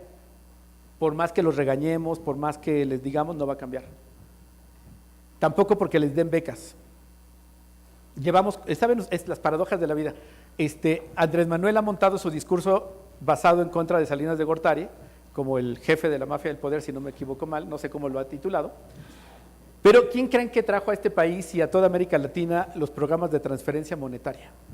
Resultado de su maestría o doctorado, no sé, en los Estados Unidos. Carlos Salinas de Gortari. Se llamó Pronasol hace 40 años, Programa Nacional de Solidaridad. Después cambió el nombre a Oportunidades con el PAN, Prospera con Peña Nieto, y ahora creo que le van a poner algo de Benito Juárez, Sor Juana Inés o alguna cosa así. Pero es exactamente lo mismo. La Organización para la Cooperación y el Desarrollo Económico, que tiene las 20 economías más grandes de este mundo, México forma parte de esa lista, acaba de dar su informe sobre México y ha dado cuenta que 40 años de programas de transferencia no ha reducido la pobreza, ni la va a reducir. ¿Qué sí tenemos evidencia que hace este tipo de programas? Clientela electoral. Porque para eso lo construyó Carlos Salinas de Gortari, para crear clientela electoral. Y económicamente estimular la economía interna a nivel local, a nivel territorial. Coca-Cola, por cierto, de las más beneficiadas. Se vende mucha Coca-Cola. Voy cerrando entonces. Lo que nosotros tenemos que empezar a discutir y a provocar es un debate de derechos humanos, para que, como traté un poco de explicarles, no estemos hablando del sufrimiento específico de un niño y una niña, sino de las obligaciones del Estado que no se están cumpliendo y de los responsables que no están haciendo bien su tarea. Para que desde ahí comencemos entonces nosotros mismos, nosotras mismas, a orientar nuestras acciones y en consecuencia garantizar que esto cambie. Pongo ejemplos puntuales. Niños y niñas que no están en la escuela. Ahí claramente tenemos una violación a sus derechos. Y nosotros, buenísima onda como somos, con nuestras alitas y nuestra aureola aquí prendida, ahora las LED, ya ven que las lámparas LED son muy económicas, las traemos ahí, ¿no? Encendida. Pero su educación va a acabarse hasta que tengamos presupuesto. Y como ahora mismo en esta administración, los próximos 5 años y medio, estamos proscritos y considerados corruptas y corruptos por ser de sociedad civil, así, de facto, desde la tribuna presidencial, no va a haber recursos. Entonces, esos niños y niñas que recibían educación con nosotros, si no conseguimos el dinero en otro lado, van a quedarse sin esa garantía de derechos. ¿Sí se dan cuenta? Tenemos a esa misma familia, esos mismos niños, pero tenemos que recurrir a las instituciones que les corresponde para que cumplan con su obligación legal de garantizar la educación. Y eso cruza por sacar actas de nacimiento, por exigir las bancas y la construcción de la escuela, la reparación de los baños, que le pongan electricidad. Y en esa tarea podemos hacer la labor educativa con los niños, niñas y niñas, ser corresponsables con las familias para exigirle al responsable, al obligado de derechos, a que lo cumpla. Estamos haciendo nuestra misma tarea con una perspectiva a más largo plazo, de mayor impacto incluso en términos de la vida y el proyecto de vida de niños, niñas y adolescentes. Estamos construyendo ciudadanía. Porque el problema que tenemos cuando no trabajamos con ellos y ellas como ciudadanos es que, y lo digo con todo respeto también, nos suele pasar, se los digo desde mi experiencia con muchos chicos y chicas callejeros, víctimas de la represión, víctimas de la limpieza social y de la persecución, que después ellos mismos justifican, fuera de la calle y en una condición distinta, muchas de esas prácticas de las que fueron víctimas. ¿Les ha pasado eso en sus temas? Porque no estamos construyendo en ellos necesariamente conciencia ciudadana. Y tenemos un poco que trabajar. Termino para poder escuchar comentarios, dudas o reclamos. Que una cosa es que esté en la agenda pública, en los medios de comunicación, y otra es que esté en la agenda gubernamental. Tenemos que ir caminando y avanzando para ello. Esto, por supuesto, conviene hacerlo en colectivo, en grupos, y no solo entre niñólogos y niñólogas, sino qué temas nuestros coinciden con otras agendas. Por ejemplo, acabamos de vivir escandalosamente 6 días de contaminación, pero seguramente no se dieron cuenta, pero el año pasado, de los 365 días, 106 días estuvimos por arriba de la contingencia ambiental por ozono, y eso mata. Cada año mata a 1.600 niños pequeños de 0 a 4 años por complicaciones de asma, cada año. El tema es que pareciera como que no tiene nada que ver con nosotros, pero tiene mucho que ver con la garantía de derechos. Esta es una oportunidad, por ejemplo, que nosotros hace muchos años usamos para juntarnos con el movimiento ambientalista y trabajamos hace tiempo con otros, ahora recién con Greenpeace, hicimos un informe, nuevamente datos, colocamos el debate, salió la crisis ambiental porque va a salir otra vez en las próximas semanas o meses y volveremos a sacar los datos. Y eso tiene que traducirse en modificar las normas ambientales de los combustibles, y cruza con Pemex y con el absurdo que estamos invirtiendo en refinerías cuando el mundo entero está avanzando a energía limpia. No sé, tenemos que revisar los años 70, como los conflictos no resueltos de los años 70 en los políticos y las políticas mexicanas se están tratando de resolver ahora. Regreso entonces con el tema. Cuando hablamos entonces de derechos humanos con enfoque, yo les invito a que puedan mirar y ayudar a mirar a otros en este enfoque. Pónganse los lentes y pensar desde esos lentes para poder comunicar. Es decir, vamos a hacer visible un conflicto. Piensen en un niño o una niña con discapacidad que no va a la escuela, porque no hay condiciones en la escuela. Tenemos entonces que hacer visible el conflicto, tenemos que tener propuestas para esa escuela concreta, para la zona escolar, para la Secretaría de Educación Pública Estatal y la Secretaría de Educación Pública Federal, para lograr el cumplimiento de las leyes como el ajuste razonable. Y eso significa que se tenga que o reelaborar esos apartados de la escuela que no permiten el acceso de ese niño o esa niña, y que nos permitan en consecuencia garantizar que no sea el niño que se quede sin escuela porque el establecimiento o el inmueble no hizo el ajuste razonable. Cuando fue el terremoto, recordarán hace casi 2 años, se destinó presupuesto para reconstruir escuelas. Y nos acercamos a la Secretaría de Educación Pública para decirles, miren, no les va a costar absolutamente más dinero reconstruir aquellas escuelas con ajuste razonable. Es la misma cantidad de cemento, los mismos planos arquitectónicos, los mismos arquitectos que ajusten los planes arquitectónicos para hacer ajuste razonable. ¿Escucharon? No. Y no era más dinero, es enfoque. Y obviamente yo les animaría a que eso también lo vean y lo vivan ustedes todos los días en su institución y que comiencen a dialogar, a formarse en estos temas, y les voy a asegurar que, por supuesto que no vamos a cambiar el mundo de la noche a la mañana, pero les va a dar mucho más certeza profesional en lo que están haciendo y más evidencia además de que esto tiene un impacto que trasciende la propia acción de ustedes y sus organizaciones. Les dejo entonces la presentación y ahora sí, si todavía hay tiempo de preguntas, yo me fui bastante lejos, o reclamos también se valen, estamos atentos.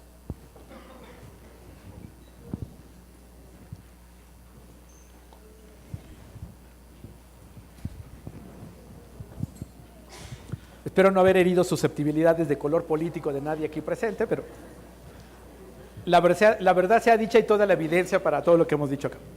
¿Comentarios, dudas, alguna? Sí, por favor, acá, ¿nos ayudan con el micrófono?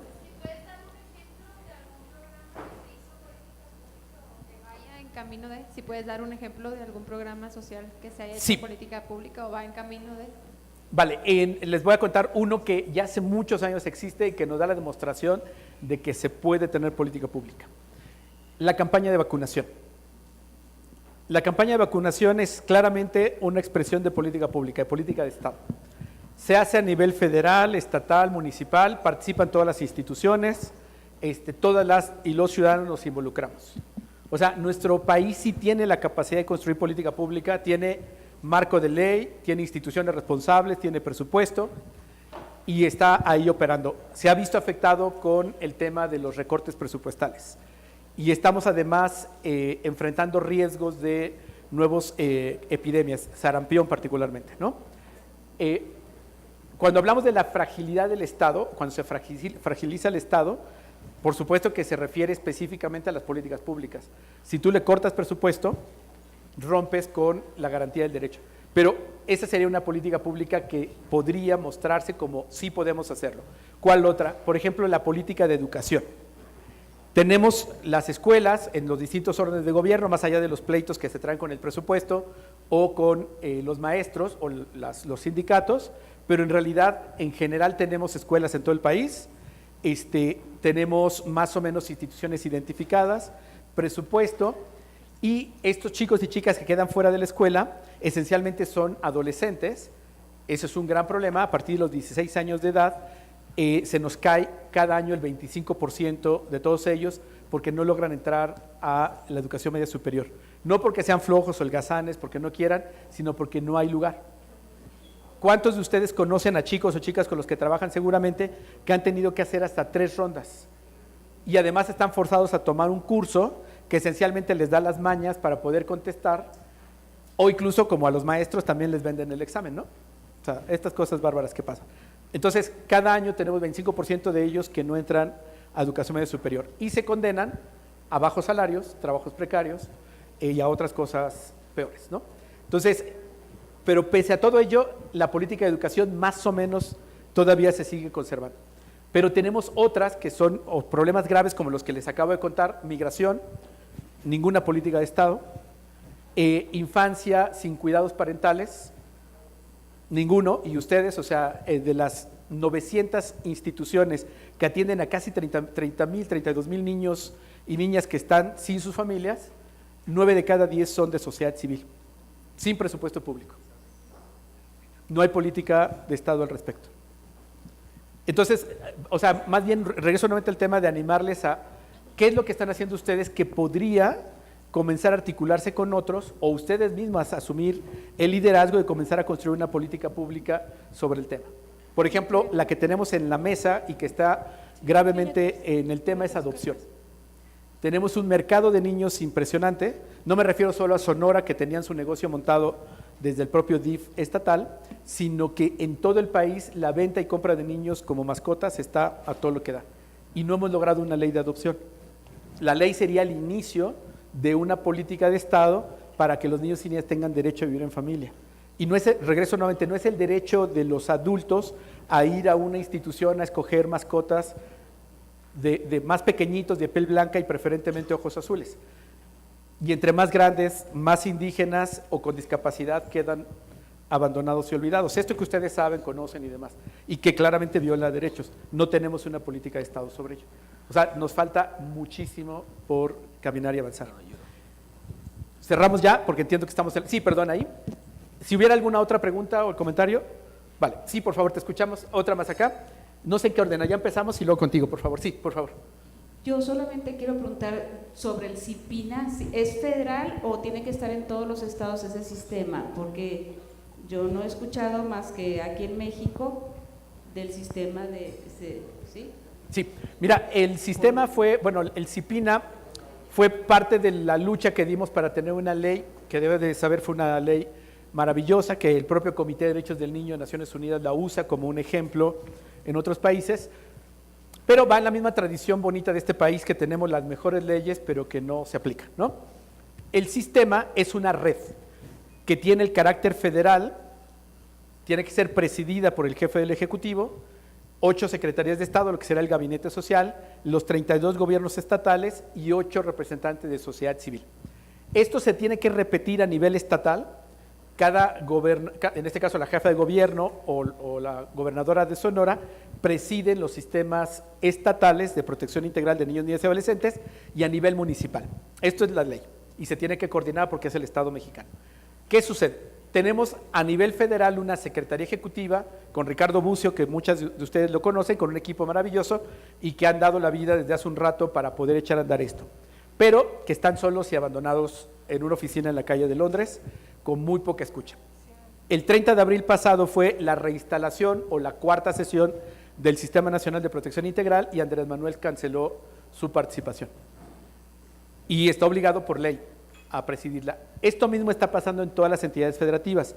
En la Ciudad de México ha sesionado, si no me equivoco, una vez y no fue Claudia. Ya también le hicimos saber el tema y está sucediendo en otros estados. ¿Cuál es el problema con ello? Y por eso es importante, y gracias porque lo retomaste. Si nosotros no recurrimos a fortalecer al CIPINA o el Sistema de Protección Integral, estamos nosotros sin querer fragilizando la política de Estado en nuestra agenda. Lo que construimos con esa ley y con el sistema es que todas nuestras agendas tienen un canal institucional para ser atendida por la responsabilidad o las autoridades responsables de ello. Podemos seguir platicando en corto y en directo con los funcionarios y funcionarias, pero tiene que pasar por el CIPINA.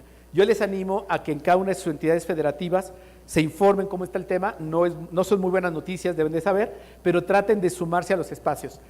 Prepárense porque van a ir a tomar café en el mejor de los casos, porque van a ser florero de alguna reunión, pero de a poquito. O sea, vamos un poco avanzando, vamos ganando espacios para que el tema comience a relevarse, ¿no? Y la última pregunta por acá. Bueno, nos pregunta, Sí. ¿es un reclamo, Sí. una crítica Sí, por favor. y una arenga, un poco de cada? Ajá. El reclamo es que nos está contando, ¿no? Después de 30 años de la Carta de Derechos, echado de menos, ¿no? Ejemplos que nos abarquen más trayectoria histórica, ¿no? En México, porque obviamente todo lo que estamos viviendo hoy no es cuestión solo del último gobierno, ¿no? Y ha sido muy ejemplificado pues del último, ¿no? Yo tampoco no lo conozco, no tengo background, soy migrante, así que tampoco no conozco toda la historia, ¿no? Pero cuando nació la carta aquí en la mesa, ¿no? Hemos repasado que estos discursos, estas narrativas, esta connivencia, esta corrupción es una cosa casi sistémica, ¿no? Luego, nos ha faltado algún ejemplo más, ¿no? La crítica es que me quedo con el pesar o la sensación y se nota que nos has transmitido un peso muy duro, ¿no? Nos has dejado muy abajo. En cierto modo como que nos has achacado como una responsabilidad más o una culpabilidad, ¿no? Y creo que es injusto porque justamente los que estamos aquí somos gente de cambio, ¿no? Somos gente que ya estamos trabajando. Esto me parecería perfecto que se lo hicieras a los jefes y candidatos de gobierno, ¿no? Que son justamente los que no nos dejen encontrar a los desaparecidos, ¿no? Pero cada lunes, 1 de mes, nos hacen hacer el asta de la bandera en las escuelas. Y eso es populismo. Claro. Pero, de todos modos, quiero rescatar justamente, y nosotros que estamos aquí ya estamos haciendo algo, y que sabemos que todo esto es injusto, que esto que no debería ser, quiero rescatar lo de la ciudadanía participativa, ¿no? Que es justamente donde nosotros tenemos incidencia, que es donde nosotros debemos trabajar. Yo cuando llegué a México me sorprendió muchísimo, muchísimo, ya hace 5 años, me sorprendí muchísimo del distanciamiento político. La gente vive sin gobierno. Hablabas de Bruselas, aquí llevan 50 años a lo mejor. Da igual el gobierno. La gente vive, ¿no? Y nosotros como instituciones vivimos, da igual si pasa de 4 millones a 2, vamos a vivir, lo buscaremos. Pero nosotros como instituciones que estamos trabajando, no debemos permitir que nuestros niños, nuestros jóvenes, piensen igual. No podemos permitir que estén tan lejos. Para eso tenemos que hacer jóvenes que, como decía en esa presentación, ¿no? Pensamiento crítico, información, impacto social. No nos podemos quedar, y como instituciones a veces lo hacemos, en el problema que tiene nuestro niño, nuestra familia, ¿no? Tenemos que hacer que esta familia sea consciente de que este problema, él lo sufre, pero no solo es de él, es de un sistema que nos abandona y que nos excluye, y que ese sistema tiene que cambiar. Nuestra comunidad tiene que cambiar, ¿no? Nuestra comunidad que está mandada por los narcos es porque somos parte de ese sistema. Vivimos gracias a ellos. En Baja California, el Estado nos ha dado un lugar precioso para morir, para vivir, ¿no? Que es Mexicali, y uno precioso para morir, que es Tijuana. Porque en Mexicali vivimos libres de este narcotráfico tan evidente y tan aterrador, y en Tijuana todo el mundo está vinculado de una manera u otra. Desde que el presidente municipal pues era, pues no. Claro. Luego, yo quiero que esta charla nos sirva para eso, ¿no? En lugar de que nos caiga el peso de los 70.000 desaparecidos, ¿no? Ser al contrario, ¿no? Ser que nosotros tenemos que atender los problemas, pero haciendo esta revisión, ¿no? Empujando a que sea nuestra misma población, que no les quede tan lejos la política, porque ellos son la política, son una parte del sistema. Si no, nos seguirán ignorando. Y son muchos millones, ¿40? Casi 40 millones, efectivamente. 40 millones de futuros votantes. Así es. Así que a trabajar. Gracias. Sí, me sumo a tus comentarios. Quisiera...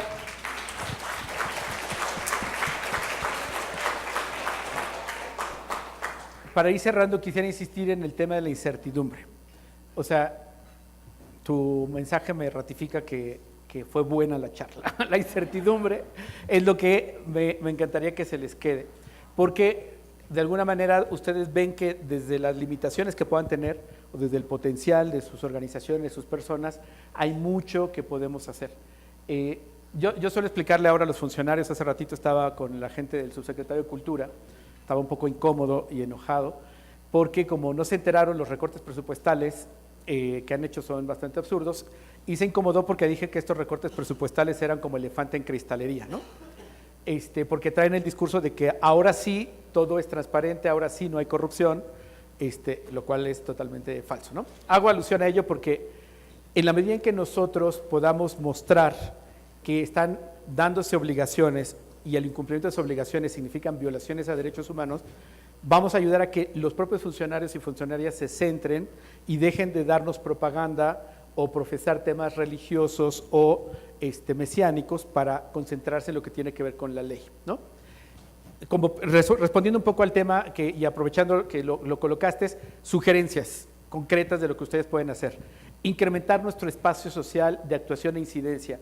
Es decir, que no solamente sepan de su trabajo las mamás, la abuelita o el abuelito de los niños y niñas con los que trabajamos, que lo conozca el presidente municipal, que lo conozca el gobierno estatal, por supuesto que se conozcan los medios de comunicación. Esto es súper importante. Buscar el respeto a las leyes existentes como base de su modificación. Yo sé que no es muy complicado denunciar el abuso sexual y casi no va a pasar nada, lo sé, pero articúlense, acérquense con nosotros, les podemos acompañar, pero no dejen de denunciar. Cuando no denunciamos, estamos facilitando que se laven la cara diciendo se redujeron las estadísticas criminales. ¿Han escuchado eso? Y no se están reduciendo, la gente está dejando de denunciar o te inhiben de la denuncia. Tenemos que exigir la institucionalidad y transparencia de las acciones públicas, lo que comentábamos ahorita, construcción de ciudadanía creativa y participativa con niños, niñas y adolescentes, y les animo a que comiencen a crear, ya no nos va a dar tiempo de hablar mucho de esto, auditorías sociales a las acciones del gobierno. El dinero destinado a infancia, no sé si ustedes sepan que en el presupuesto de egresos de la Federación hay un llamado anexo 18, donde está etiquetado todo el dinero para niños, niñas y adolescentes. Dense una vuelta por el anexo 18, vean en los temas que ustedes trabajan, qué instituciones, cuánto dinero tienen y pregunten en qué se está gastando. Esto es legítimo, es ciudadano y les puede dar una pista de por dónde podemos avanzar. Tenemos, y les recomiendo hacer análisis y seguimiento sobre las políticas dirigidas a los temas de infancia que ustedes están trabajando, incrementar los procesos de participación infantil, de esto que decía nuestro compañero hace un ratito, que no repitan lo que nosotros ya no hicimos tan bien como hasta ahora. Tenemos que buscar que nuestra intervención, o sea, la acción de las organizaciones, se sustente en una visión y una posición y una coherencia política, por supuesto, basada en derechos humanos, y que nos permita entonces que cuando hablen de nuestro trabajo y de nosotros, nos ubiquen como corresponsables de esa garantía de derechos y que la estamos promoviendo. Esto, por supuesto, significa formarse, y aunque suene un poco comercial, decirles que desde Redim y otras organizaciones tenemos cursos, talleres, diplomados y demás. Hay muchos en línea también que se están dando ahora. Valdría la pena que sí puedan como profundizar. Si no están preparadas o preparados para cursos en línea, hay un montón de videos. Visiten derechosinfancia.tv, van a encontrar ahí bastantes videos básicos, chiquitos y demás, que les pueden ayudar a ir comprendiendo, incorporando estos temas. Pero la verdad es que podría ser una especie de sacudida profesional, revisitar su carrera con lecturas que nos permitan recuperar el enfoque de derechos humanos, la igualdad sustantiva para las niñas. No hablamos hoy mucho de las niñas, pero es un tema gravísimo también, de trato diferenciado, y que necesitaríamos ir avanzando. Y bueno, ya en otra más podemos hacer temas sobre el machismo, que es otro de los grandes problemas que tenemos acá.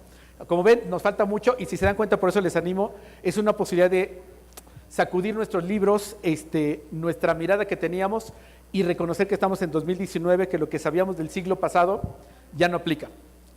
Ya se necesitan nuevos paradigmas. Nuevamente, muchísimas gracias por el espacio y por la oportunidad.